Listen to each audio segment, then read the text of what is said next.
Before I begin, a quick question. Anyone have any M&Ms for me to snack on? Thank you. My name is David Soloway. For 2 decades, Adam has been a great friend and my greatest advocate. I have been Adam's consigliere, his confidant, and his copy editor. I was humbled when Adam asked me to both be one of his groomsmen and to wax poetic about him tonight. Humbled, but nervous too.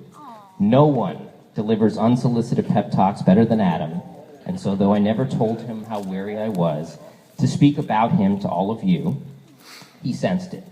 So for the last few months, on an almost daily basis, Adam has told me that delivering this speech would be almost too easy. Why? I have given you so much material. He told me on and on and on. And that he has. The memories are endless. Our senior year AP Literature class with Dr. Buster, Adam and I were surrounded by a dozen or so of the smartest kids at Harvard Westlake.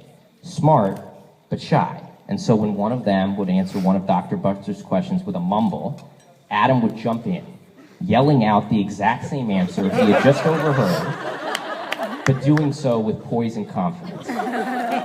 So insightful, Adam, Dr. Buster would then respond.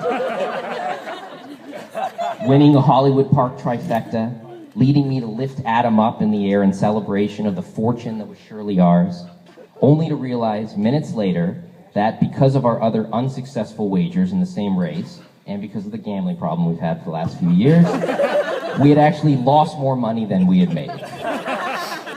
A birthday party with some of his fellow Countrywide employees, but by Countrywide employees, I mean strippers, Adam escorted into my apartment and attempted to pass off as well-intentioned loan associates. Well-intentioned they were not, and I bid them a not-so-fond farewell many minutes in after I finally figured out what was happening. So why have Adam and I been so close for so long?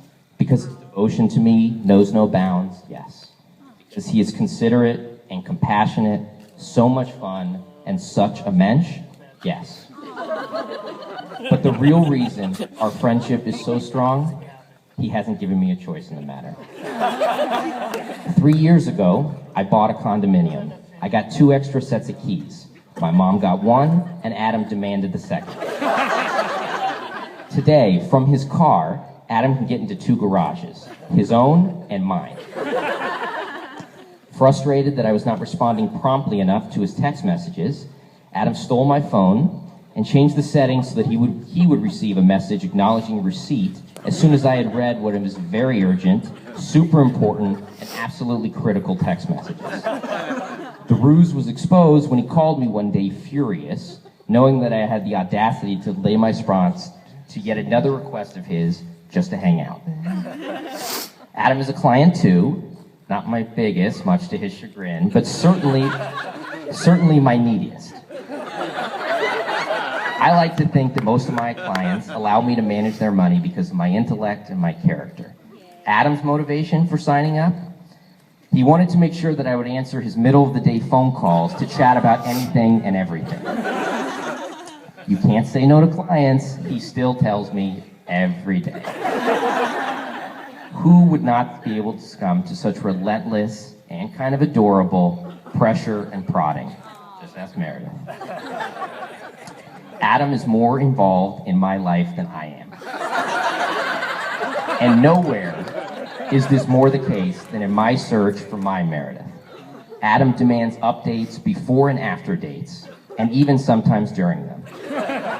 He does everything but go on the dates for me, though he has tried that too. Seriously. When I fall hard, he falls hard too. When she loses interest, he dismisses her promptly.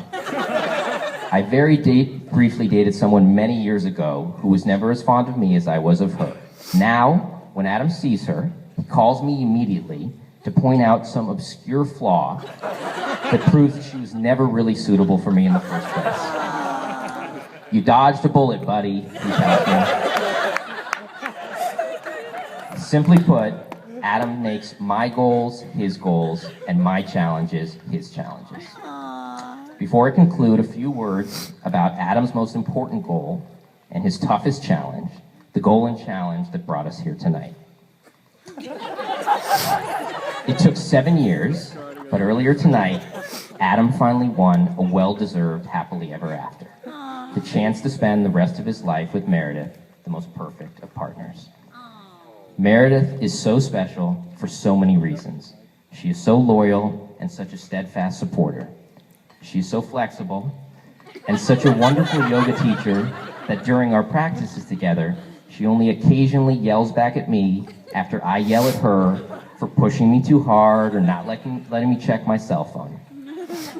And she is so much fun, the only person with whom I would feel comfortable stacking silverware on our heads at a bar. But it is as part of a pair that I love Meredith the most. Together with Adam, Meredith is at her best. His friends are her friends, his family, her family, and their best qualities they share. And someday soon, when husband and wife become husband, wife, and 3 young daughters, Adam and Meredith will have the chance to follow the examples their parents and their grandparents set for them. How lucky those kids will be. All that's left is a lifetime together.